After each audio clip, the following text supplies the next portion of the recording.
Hola amigos, bueno, hoy es 3 de agosto de 2017.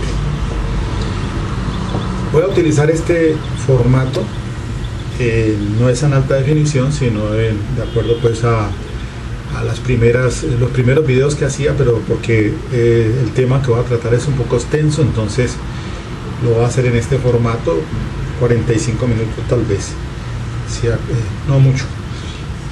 Bueno, el tema es importantísimo. Ayer subí el video sobre el control de convencionalidad es oficio, y entonces hice referencia a una sentencia que aparece todavía ahí en el tablero del juez octavo penal de circuito con funciones de conocimiento de Cali, dentro del radicado 2017 111-37, revoca una decisión de un juez de control de garantías que impuso una intramural, toda vez que el fiscal no argumentó la exigencia del parágrafo 2 del artículo 307, según reforma de la ley 1760 y subrogada por la 1786 de 2016, en la que se le exige que pruebe que las no privativas de la libertad son insuficientes o no cumplen con los fines de la medida de aseguramiento. Hoy vamos a ver entonces otro tema que es importantísimo, igual sobre el punto, básicamente es el plazo razonable y el vencimiento de términos, porque unos colegas que están suscritos en el canal me han dicho: Miguel, ¿por qué no trabajas este tema? Me parece que pues sí, efectivamente. Y hay un referente aquí, ahora aparece en la sentencia 49734, ese es del 24 de julio de 2017.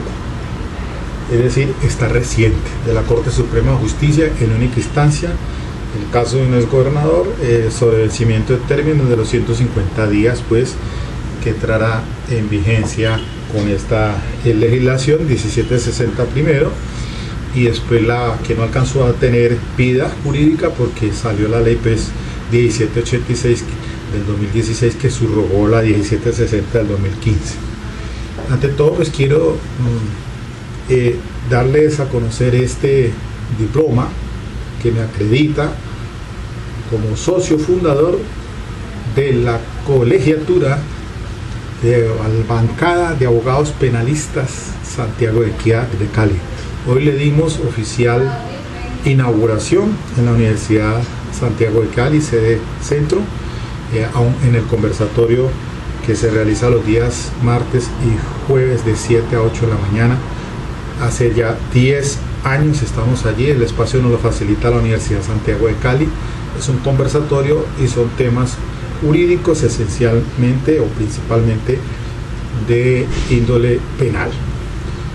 A él asisto esporádicamente, ahora me han dado a honorem como director académico, coordinador académico, y además de eso pues soy conferencista, pues si no es permanente, ocasionalmente asisto. Y es la invitación que le hago a toda la comunidad jurídica de Santiago de Cali que asista, que es completamente gratuito, de 7 a 8 de la mañana, para que nos retroalimentemos en estos temas. Pues bien, el otro día el tema del control de convencionalidad es oficio puesto pues en esa sentencia en práctica por el juez octavo penal del circuito de Cali, en una decisión de 60 páginas importantísima dentro del precedente judicial, ahora en vigencia ya plenamente esta 1786. Hoy acabo de salir de aquí de una audiencia en adolescentes de un caso de 2 jóvenes que se les llevó a imputar cargos por el presunto delito contra la libertad sexual, y el fiscal se quedó corto en el punto. Por ende ya pues empecé a darle pues a utilizar este precedente judicial. Le hice ver eso a la juez de garantías, que ahora se invirtió la carga de la fiscalía. Tiene que primero advertir si tiene elementos de prueba para que las medidas no privativas sean insuficientes, y ahí sí entonces quepa lo relacionado con el tema pues de la imposición de medidas de aseguramiento intramural o residencial. Y efectivamente me fue bien, porque el juez de control de garantía, haciéndole ver esto del control convencional es oficio, de acuerdo con el artículo 2 de la Convención Americana de Derechos Humanos, la Corte Interamericana de Derechos Humanos, y ahora ratificado por la Ley 16 del 72, indica lo que aparecen allá en el margen izquierdo, que los jueces de garantías, o los jueces, cualquier juez de la República, tienen la obligación los jueces en los estados partes tienen que tomar un control de legalidad e integrar las decisiones con el contexto de la Convención Americana de Derechos Humanos. Y efectivamente, entonces, a pesar de que, además de que el fiscal cometió un error, porque cuando se habló de los elementos materiales de prueba de la medida de aseguramiento, no los exhibió, no los puso de presente, no le dio traslado a las partes, incluso el juez. Y en este sistema es un sistema de justicia rogada. Por ahí entonces empezó a caerse ya la argumentación. Y además de ello, pues el juez de garantías, atendiendo a la petición de este defensor, pues dio efectivamente la aprobación, o la improbación más bien sería, de la no imposición de una medida de aseguramiento. Además, porque en el régimen de adolescencia igual la 1786 está vigente no solamente en adultos sino en adolescencias, y ahí le citaba la sentencia C469 del 2016, esa sentencia que aparece en el recuadro de la parte baja, esa sentencia del doctor Vargas Silva, o ponencia de él, cuando se revisó el artículo 310 para determinar lo de si es un peligro para la sociedad, la comunidad o para las víctimas, que declarara exequible entonces los numerales del 2 al 7 y una expresión allí. Entonces ahí se vertió todo un derecho comparado en esa sentencia de la Corte Constitucional sobre el tema de los requisitos que se debe analizar por el juez de control de garantías en el asunto referido a la imposición de la medida de aseguramiento, entendiendo que las medidas de aseguramiento se impondrán con fines procesales, ya sabemos, pues los fines constitucionales, de la cual ya se hablaba desde la misma sentencia que aparece allá, 774 del 2001 del doctor Rodrigo Escobar Gil. Y ahora vamos a ver algo interesante sobre el asunto de los vencimientos de términos, para que miremos que la tradición jurídica procesal en esa materia de Colombia ya ahorita tiene otro matiz diferente, y la ley entra a darle vida a ese vencimiento de términos que estaba ausente, sobre todo desde cuando se inicia el juicio oral. Entonces, las sentencias que aparecen ustedes allá en el recuadro inferior de la Corte Constitucional son de línea jurisprudencial en el tema del plazo razonable y vencimiento de términos, y otros temas también ligados a esto que estoy trabajando aquí en este video conferencia de hoy. Entonces, fíjense que esto, después de ponerlo en práctica, ya lo empecé y lo estoy difundiendo, lo estoy diciendo a la colegiatura de la bancada de abogados penalistas de Santiago de Cali, que nos reunimos en el conversatorio en el sede centro de la Santiago, esto, transmitiéndole el asunto del control convencional es oficio, que con esa sentencia del juez única aquí en Cali, que ha sido trascendental en este tema, para que nos demos cuenta de que los jueces deben, así sea de garantías o de conocimiento, tienen la obligación, el imperativo de revisar las normas de la Convención Americana y ajustarlas al derecho interno. Por el bloque de constitucionalidad del artículo 93, remite al Pacto Internacional de Derechos Civiles y Políticos, que es la Ley 74 del 68, fue ratificada por Colombia, lo mismo que pues, la Convención Americana de Derechos Humanos, que es la tantas veces citada Ley 16 del 72. Entonces, dejo allí planteado esas dos sentencias, una del juez de penal del circuito, el octavo, aquí de Cali, el doctor Julián Rivera Loaiza, un funcionario muy bien hace la posición en su sentencia de 60 páginas con derecho comparado y le da aplicación entonces al artículo segundo de la Convención Americana, que es el del control de convencionalidad. Y la sentencia 49734 de reciente también sobre el tema pues, de un vencimiento de términos. Entonces, en esa sentencia de la Corte Suprema de Justicia, pues cita no solamente la C221 del 2017, también reciente, de abril de este año, cuando se revisó por demandada en inconstitucionalidad, pues el artículo referido al tema de los 150 días de que si se inicia el juicio oral y no se ha dictado o no se ha enunciado sentencia. Entonces hubo una demanda de inconstitucionalidad porque estaba dejando por fuera a un margen de procesados que tuviesen ya sentencia pero que estuviera apelada, es decir, que no han sido definidas en segunda instancia.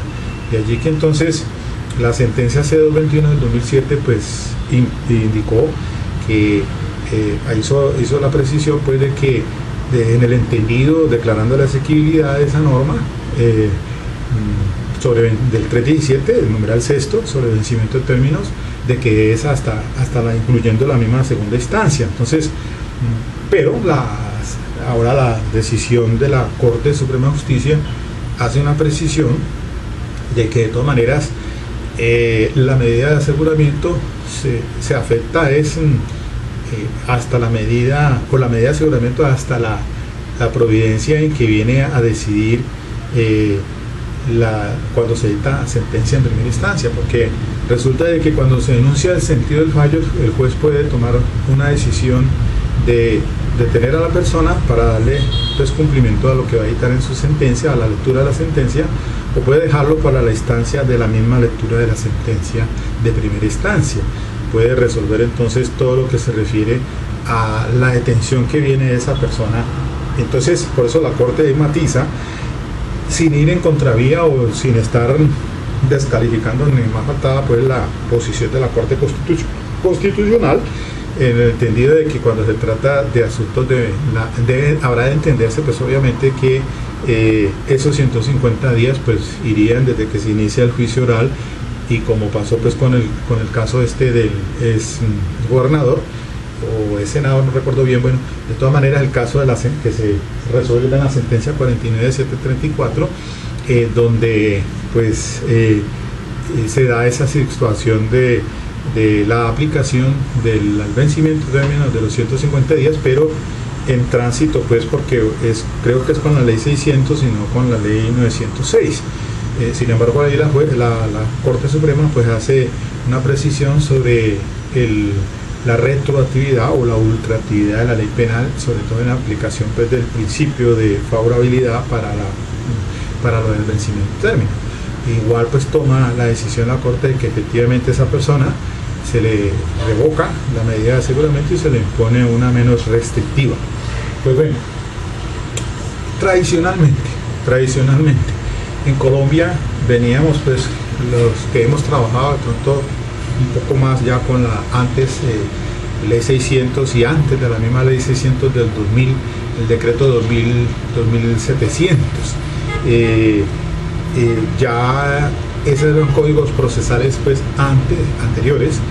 Sin embargo, el tema del vencimiento de términos, ya la Corte pues se había pronunciado, la Corte Constitucional, no solamente de la década del 91 para acá, sino ya ahora más reciente, citando por ejemplo la C221 del 2017, pero hubo otros pronunciamientos como la C1198 del 2008 y tenía que ver pues sobre legislaciones procesales anteriores a la ley 906, pero siempre el tema del vencimiento de términos, y recordemos que pues fue a la luz de la vigencia de la ley 906 del 2004 cuando entró prístinamente en vigencia pues al comienzo.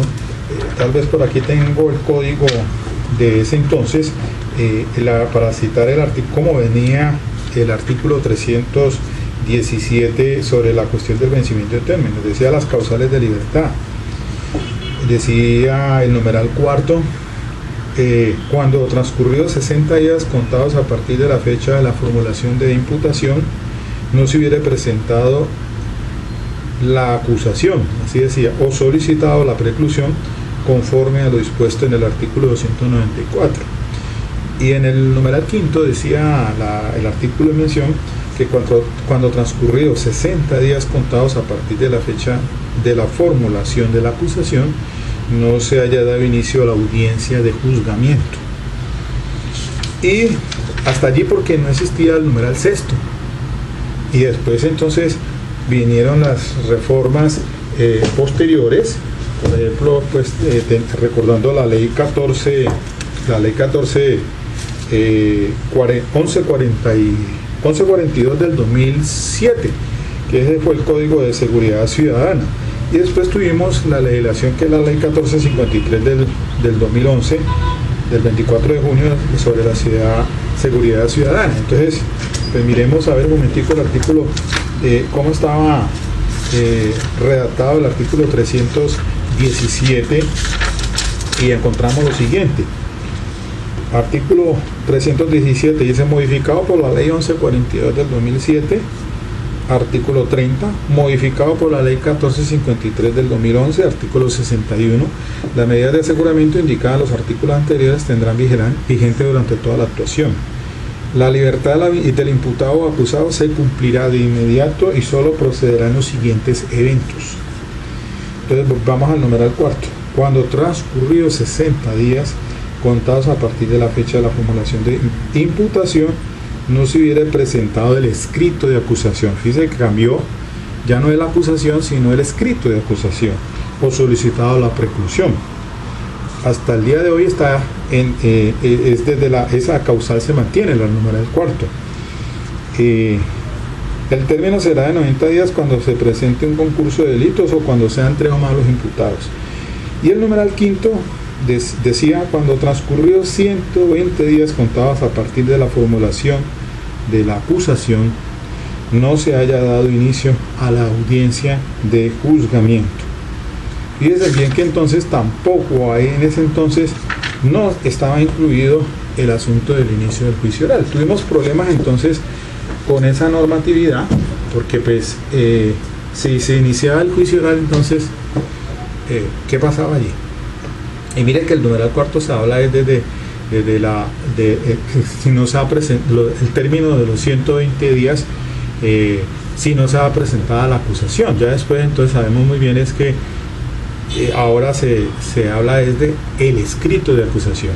Igual pues entonces el numeral anterior al numeral tercero, el numeral cuarto, que este es el quinto, y ahora hay un sexto, pues como vamos a ver seguidamente. Entonces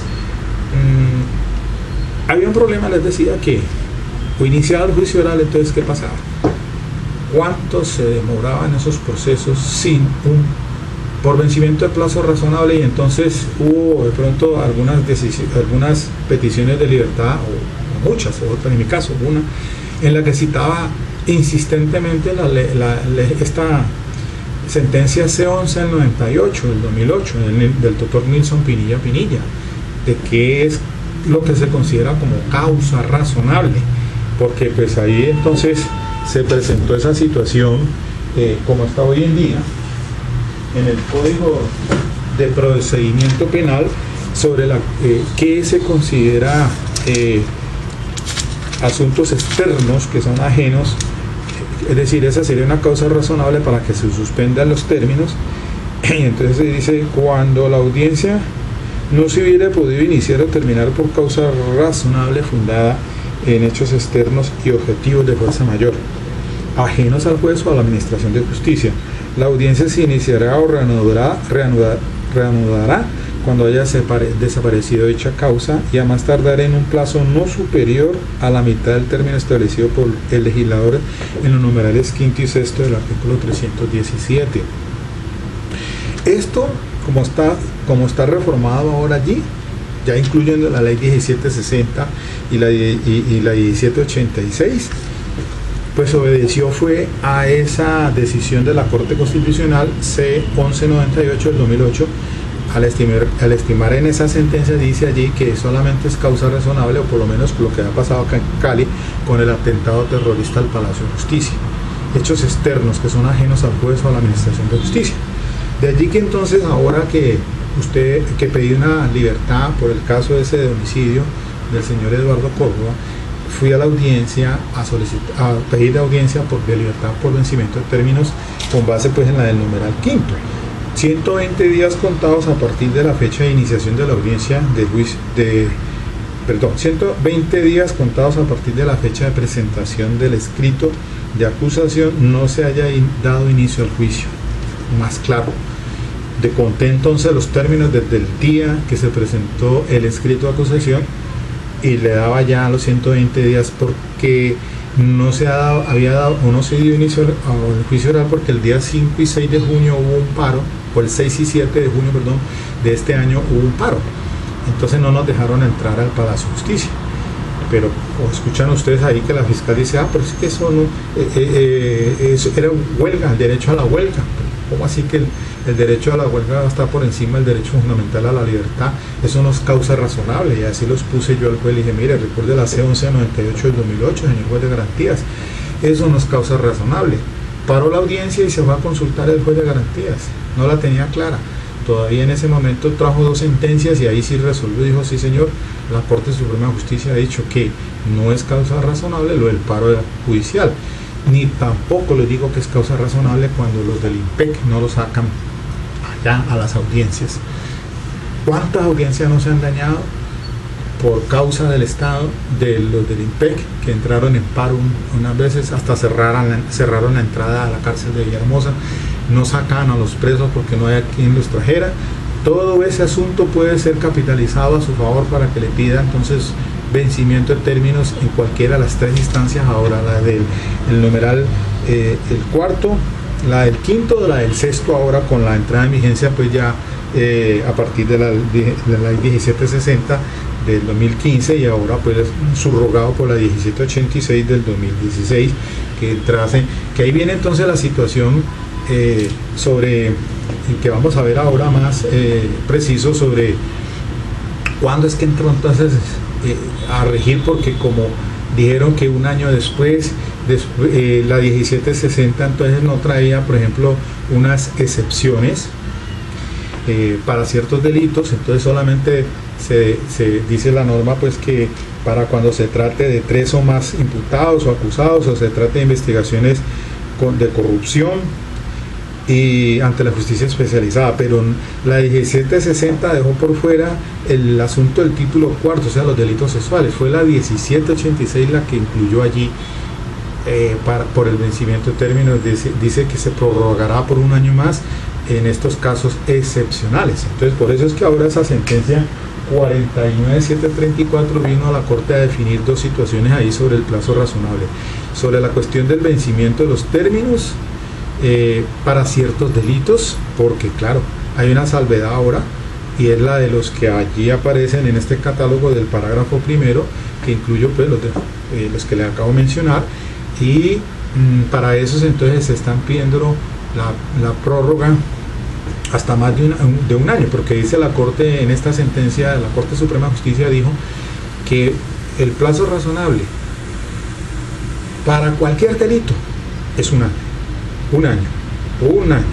Es decir, una cosa es el vencimiento de términos, que ahora se lo doblaron, no lo doblaron para estos delitos, o sea que por ejemplo para un delito de abuso sexual o de carácter sexual, pues entonces no serán 120 días sino el doble, no serán 4 meses sino ya, no serán 120 días como dice la norma sino el doble, y 150 si se inició el juicio, entonces ya era el doble.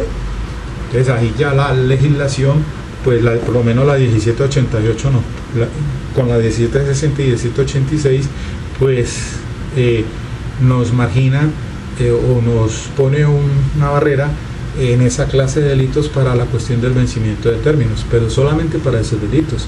Pero lo del año, el plazo de un año, la cosa es diferente, es para todos los delitos, dijo la Corte Suprema de Justicia, y tuvo en cuenta que una estadística que sacaron a nivel nacional porque dijeron, bueno, ¿cuánto es lo que se demora una investigación? Y llegan a la conclusión de que una investigación no puede demorarse más de un año, hasta incluyendo la sentencia de segunda instancia. Eso es lo que sacaron estadística, no sé de dónde la sacaron, pero la sacaron. Y ahí aparece entonces la legislación, por eso sale la ley, y la misma sentencia pues, de la Corte Constitucional se hizo referencia a la Corte Suprema de Justicia, pero saca la conclusión entonces que para el asunto de los vencimientos términos, entonces hay un amparo de unos, como dice la norma, pues numerales 4, 5 y 6, pero para la cuestión de delitos en general es un año. Y están corriendo entonces los fiscales ahora a pedir prórroga, 2 meses antes de que se venza, prórroga. Pero ojo con eso, aquí les mando esta perla. Un momentico, señor fiscal, usted me va a pedir a mí una prórroga de un año más.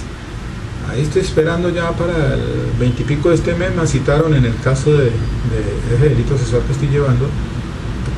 Seguramente el fiscal va a pedir prórroga, pero si el año se le vence es en enero, ¿por qué le está pidiendo ya? Y vamos a ver cuáles son las razones que va a argumentar. A mí no me va a decir que porque la ley 1786 lo incluyó y tenga, no señor. Un momentico, les digo lo siguiente. Según la Corte Interamericana de Derechos Humanos, según la jurisprudencia de la Corte Constitucional, según el bloque de constitucionalidad de los tratados internacionales, recordemos muy bien que por ejemplo el Pacto Internacional de Derechos Civiles y Políticos, la ley 74 del 68 que ratificó ese pacto internacional, pues dice en el artículo 9, numeral 3, que toda persona detenida tiene derecho a ser juzgada dentro de un plazo razonable o si no a su libertad y que el proceso siga. Lo mismo la Convención Americana, el artículo 7, numeral 5 dice eso, igual en esos términos. Pues hay un plazo razonable. Ahora, que el fiscal entonces llegue allá y me diga, bueno, señor juez de garantías, pido un año más, pero ¿por qué? ¿Cuáles son los argumentos? Pues son varias aristas, según la jurisprudencia de la Corte Constitucional, que una investigación sea complicada, que hayan 2 o más, 3 procesados, que hayan varias partes en esa investigación. Según, también hay que tener en cuenta, según si ha habido algún tipo de petición que retarde, como dice aquí, pues que sean causas imputadas al procesado o a la defensa dilatorias del procedimiento, que eso es diferente, y otras más. Y para ello pues hay que revisar la sentencia C774 del 2001, la del doctor Rodrigo Escobar Gil.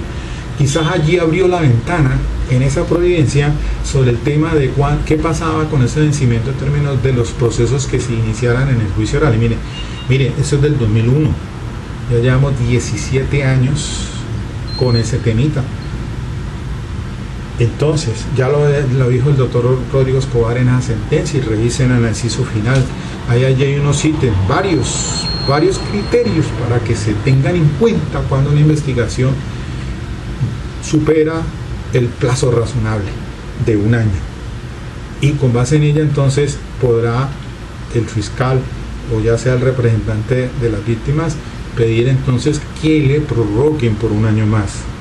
Entonces la cosa no es así tan sencilla como parece, que el fiscal diga, bueno, sí, veas que la ley está diciendo que un año más, pero ¿cuáles son las razones? Todos los casos no son lo mismo. Este caso que estoy adelantando es un caso de conducta sexual, pero es no solo procesado, está detenido, ya va a cumplir está desde enero de este año. Y ya iniciamos el juicio oral, o por lo menos estamos citados ya para la primera audiencia en Cámara Gesell con la menor presuntamente afectada, víctima. Pero ya, incluso yo presenté traje firmado por el procesado que en caso de que no lo sacara el INPE, que iniciáramos el juicio oral. Y hubiera dado margen o lugar a valerme de esa situación para pedirle por el vencimiento de términos, pero como estaba la misma ley ya vigente, esta ley 1760 y 1786, o por lo menos la 1786, que es la que incluyó en ese catálogo excepcional de la cuestión de los vencimientos de términos al delito sexual. Entonces ya por ahí sí, ¿cómo? Podría yo, en este momento, si iniciamos el juicio oral el 6 de junio, contaría 5 meses: junio, julio, agosto, septiembre, octubre, noviembre. En noviembre tendría derecho a pedir la libertad si no se ha resuelto con fallo de primera instancia o anuncio de sentido de fallo pidiendo la libertad. Pero resulta que el fiscal me va a decir: qué pena, la ley está diciendo que en esos casos se dobla el término.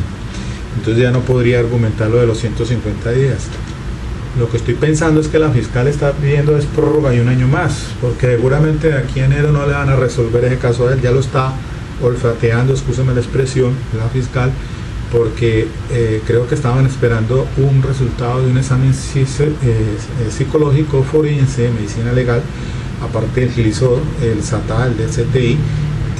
Habían pedido eso, pero como ahí dan cita es para entre 1, 2 o 3 meses. A mí no me pueden salir ahora con esa posición de decirle a la fiscal: no, es que lo que pasa es que el examen está para hacérsele en el mes de octubre o de noviembre. Yo no sé, eso sí no es problema nuestro. Ya iniciamos el juicio oral, pero como esos resultados se pueden presentar 5 días antes del inicio del juicio oral, dicen allí pues la norma, ¿no? El Código de Procedimiento Penal dice que ese informe del médico forense, pues 5 días antes de iniciarse el juicio oral lo presenta. Entonces fíjense bien que el asunto este es, hay que mirarlo con lupa muy detenidamente, porque se pueden presentar este tipo de situaciones, y hoy en día esto ha tenido un giro en la cuestión del plazo razonable. Por eso es que ahora entonces en el derecho comparado, mire que pues es importante tener en cuenta todos estos fallos que se han dado a la luz pues de la Corte Interamericana de Derechos Humanos, y que más que esa Corte Interamericana de Derechos Humanos, como a través del bloque de constitucionalidad, que nos pueda servir, porque siempre se citan allí casos muy, muy puntuales. Y por decir un ejemplo, ¿no? El caso Leiva del 2009, una providencia del 17 de noviembre del 2009, y en ella se está diciendo la Corte Interamericana de Derechos, ya lo había dicho en sus fallos de carácter, pues dentro de esa competencia que tienen, que efectivamente este asunto para la imposición de la medida de aseguramiento, de que en lo posible se mirara primero si una no privativa es insuficiente o que no cumpla con los fines de la medida de aseguramiento, para que entonces ahí sí el fiscal solicite la otra. Y entonces es que esas son unas cuestiones, mire, que hay que consensuarlas en los medios académicos, porque alguien me pregunta en otro día en la barra de allá de aquí de Cali, el día lunes pasado, este lunes de esta semana, estábamos en la barra y salió en comentario la sentencia 49734, esta del 24 de julio.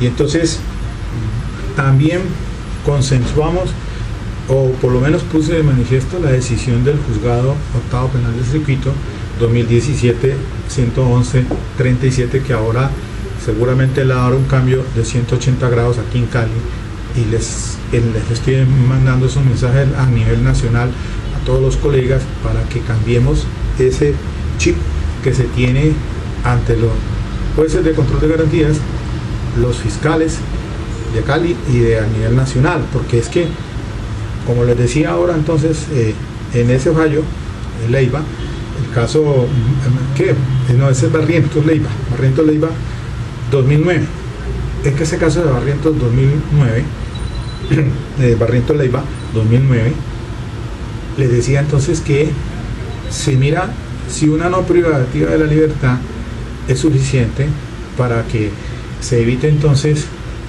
¿qué cosa? Pues que la cárcel, una persona se va con detenido o detenida, y parece ser que ya se le estuviera conmutando una pena o una pena anticipada, como estuviera redimiendo pena. Y eso fue lo que pasó en ese caso ante el juez de conocimiento, que se apeló de esas garantías, porque el juez de control de garantías, con base en unas anotaciones que le hizo ver el fiscal allí, ya empezó a decir que era que podría ser reincidente y que resultaba ser un peligro para la sociedad y que estuviera en la calle, entonces volvía otra vez a cometer sus fechorías. O así son unos términos muy, pues digo yo, unos términos que utilizó el juez de control de garantías, como un regaño al hijo, que si no le da la pela entonces vuelve otra vez y la embarra, pues jocosamente, pero muy en el argot popular, digámoslo así, porque de pronto se utilizan esos términos en la oratoria como dando pues a entender o graficando una situación de por qué cabe una determinada medida, pero ese comentario que se hace de esa manera, implícitamente lo que está haciendo el funcionario de garantías es dar razones como las que hiciese un juez de conocimiento al momento de imponer la imposición de la sentencia, por los fines de la prevención general y todo lo que establece pues, el Código Penal en esos casos. Entonces no pueden caer en esa confusión. Y ahora, que el delito reviste cierta gravedad, sí, pero es que no es todo. Ya la Corte lo había dicho en la C-1198 del 2008 y el 310 así lo dice, que además de la gravedad del delito se deberá, es un imperativo para el juez, de revisar cada uno de esos numerales. Y el fiscal tiene la carga de la prueba, de presentar la evidencia, el elemento material de prueba que le dé esa llamada inferencia razonable. Y en algunos casos hasta la misma probabilidad, porque yo digo que a veces, como en el caso de hoy, yo le decía a la juez de garantía, es que ni siquiera no le da al fiscal como ni la inferencia siquiera, y el fiscal no presentó evidencia física y elementos materiales de prueba probando, como dice ahí el parágrafo, así lo dice la ley, debe probar que las no privativas son insuficientes. O sea, se cambió el chip, ya volteé la página, es al revés. Primero el fiscal tiene que entrando y diciendo con qué elementos de prueba, porque, por ejemplo, si cuando eso volviendo a lo que le decía, aquí alguien me preguntaba a mí, pero ¿cómo es la cosa? Pues es que cuando se trata, por ejemplo, de establecer la no comparecencia, pues se tiene que tener el soporte con los llamados informes legalmente obtenidos. Pues hombre, el fiscal tuvo que haber hecho un trabajo de campo ya de vecindario con la policía para establecer el arraigo de esa persona. ¿Qué le daría entonces si el sindicado es en un delito, cualquiera que sea, por grave que sea un comerciante, por ejemplo, que tenga arraigo en la comunidad, que tenga domicilio? ¿Qué necesidad tiene de imponerse una medida no privativa de la libertad a esa persona cuando le puedo, y es suficiente, que la cumpla con una medida no privativa? Entonces, con base en esos insumos que presenta el fiscal, que es el que tiene por el momento los actos de investigación urgentes, no la defensa, uno a veces llega ya y apenas con la mera entrevista o con lo que dice la persona, porque llega al momento de la flagrante de captura y no se tiene tiempo. Bajo esas circunstancias, entonces los insumos tienen que presentarles el fiscal, él es el que tiene la carga de la prueba allí, y diría entonces, es que esta persona, como miren, no se muestra renuente, no da arraigo, no informa su situación psicosociofamiliar, todos esos aspectos que le puedan dar los insumos al juez de garantías para que tome esa decisión, porque si en ese caso puede decir el juez de control de garantía, bueno, listo, el fiscal probó de que esa persona puede dar lugar a comparecer y a una eventual sentencia. ¿Cómo la puede cumplir? Pues hombre, y como en el caso que revoca la decisión del juez de conocimiento de Cali, el octavo, a un juez de garantías, y dice, bueno, póngale presentaciones semanales, coloquémosle caución prendaria, colocarle que no puede salir de las 6 de la tarde a las 6 de la mañana, creo que con eso es suficiente. Hay una vigilancia policial para esa persona. Si está dando cumplimiento o no está dando cumplimiento. De no darse ese cumplimiento, pues se revoca esa no privativa de la libertad y se le impondrá entonces la privación de la libertad. Entonces pienso yo que hay medios y la misma ley está permitiéndolo para que se minimice y no una persona no entre a estar privado o detenido intramural con todo lo que afecta en su dignidad y en todo lo demás. Y así mismo estaríamos colaborando para el hacinamiento carcelario, contra ese hacinamiento carcelario. Porque lo vengo diciendo, yo desde Cali, aquí en Cali, desde 1984, cuando estaba recién salido de la universidad, Santiago de Cali, me tocó pues la legislación, la ley segunda de 1984, que era la descongestión carcelaria. No existía sino la cárcel de Villahermosa, con la misma capacidad de 2.500 hombres, pero la doblaba. Y al menos me saqué el 5 en consultorio jurídico, fue sacando detenidos de aquí de Villahermosa. Pero después se creó Herón, la cárcel de Jamundí, y está en la misma situación. Entonces la solución no es abrir cárceles. Por razones de política criminal, como tenemos una fluctuación de cosas aquí, legislaciones que cambian, hoy es una cosa, mañana es otra. Pero mire que el problema entonces viéndolo no es el de confinar en una cárcel a una persona, porque existen medios alternativos para ello, en cumplimiento. Dígase usted en el derecho anglosajón en Estados Unidos, a ciertas personas le dicen, bueno, le colocan una caución, listo, tiene plata con que pagarla, listo, sale, y mientras espera el proceso y se le juzga y se le desvirtúa la presunción de inocencia. De lo contrario, entonces, y así mismo nos evitamos tantas demandas contra el Estado, porque esos están llenos de demandas de personas privadas injustamente de la libertad. Y después una persona que pase 1 año, 2 años, y que le digamos, perdón, nos equivocamos, váyase para la casa, qué pena, eso sí es terrible, es terrible. Es mejor, como dice uno, pues, que una persona no juzgar y condenar a un inocente, así sea responsable la persona, pues eso es diferente, pero en materia procesal entonces hay que cambiar darle un giro. Y ahora llegó el momento, porque ya entró entonces en vigencia la ley 1786 y ahora sí la cosa pues plantea diferente con la reforma que se quiso implantar con la ley de 1760, pero que pues no alcanzó a tener vida jurídica y se dio lugar a la vigencia pues pues entró en rigor por política criminal. Recordemos que iban a salir una cantidad de detenidos, entonces con la 1760 dijeron no, los numerales tales y tales entran en vigencia es 1 año después, o sea que para el 1 de julio del 2016 ¡pum!, sacan la legislación otra vez y dicen no señor, la 1786 del 1 de julio del 2016 subrogó la 1760, no alcanzó a tener vida jurídica, pero está en la 1786. Luego entonces está vigente el artículo 307, está vigente, la reforma fue adicionado entonces el artículo 307 y están entonces los parágrafos que vemos hoy como está, por lo menos en el parágrafo segundo. Las medidas de aseguramiento privativas de la libertad solo podrán imponerse cuando quien la solicita pruebe, es un imperativo ante el juez de control de garantías que las no privativas de la libertad resultan insuficientes para garantizar el cumplimiento de los fines de la medida de aseguramiento. Esto es lo primero que hay que hacer entonces. Hoy lo hice y llamó la atención. Y estoy utilizando el precedente judicial del juzgado de octavo penal del circuito. Y créanme que por ahí empiezan a ponerle atención a uno. Y los fiscales a pellizcarse. Uy, carajo, esto cambió. Entonces, miren ustedes que también está el parágrafo, adiciónese un parágrafo, el artículo al 308. ¿Y cómo quedó entonces el parágrafo? El del 308, de la 906, parágrafo, dice así, un único parágrafo.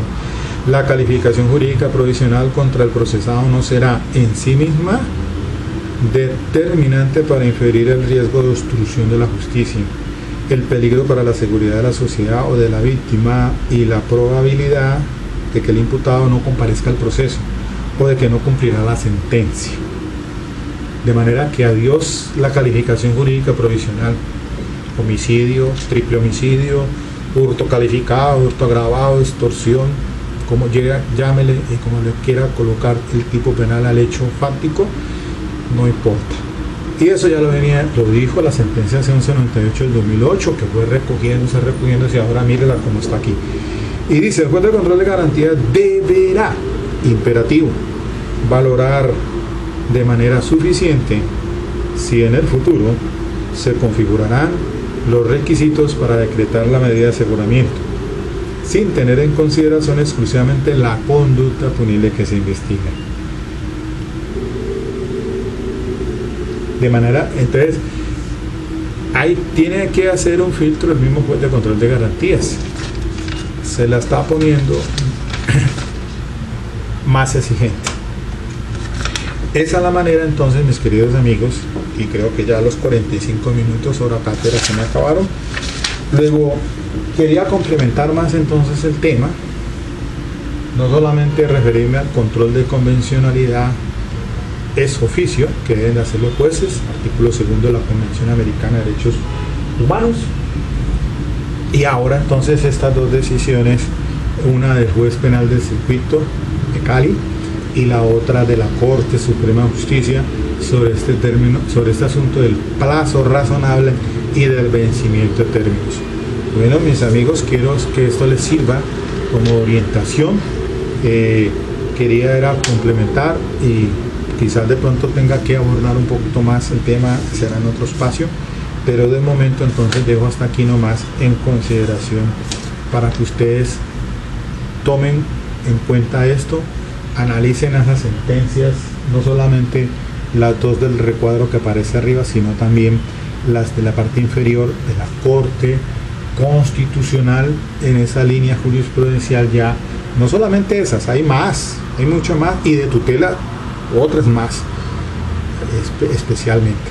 Y de pronto hay la C221 del 2007, se refiere a una, lo mismo que la misma Corte Suprema de Justicia también, la 49734 se refiere a otras, y el mismo de esa decisión consigan a ver de qué manera logran ese radicado 7601-6000 raya 193 2017 11137 del juez de Cali, el octavo penal de circuito, que me parece muy bien para tomar esa decisión de revocatoria de la medida de aseguramiento intramural por otra menos restrictiva de la libertad. Bueno, esperemos a ver el cambio que se vaya dando poco a poco. Esto hay que consensuarlo, hay que hacerle academia, hay que someterlo en consideración. Creo que es la hora de que le demos un giro a este tema, y así entonces evitémonos ese hacinamiento carcelario que por razones de política criminal se ha inflado. Bueno, ok, mis amigos, espero que les guste. Dale el link si te gusta, y aquí estamos otra vez retomando después de ese receso bien merecido, digo yo, en mitad de año. Pues que todo no puede ser tampoco estudio y academia y trabajo. Ok, amigos, nos vemos.